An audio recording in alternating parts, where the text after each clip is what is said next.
There are a lot of the old vehicles to be restored everywhere. Power, smoke, noisy, and vibration problems. People used to inject the lubricant oil additives to improve the better engine performance.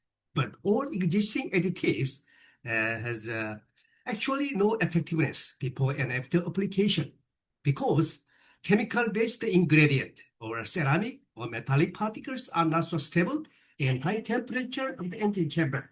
We Nanotech Korea developed special wonder graphene materials. Simply inject 30 ml graphenes into the engine oil caps.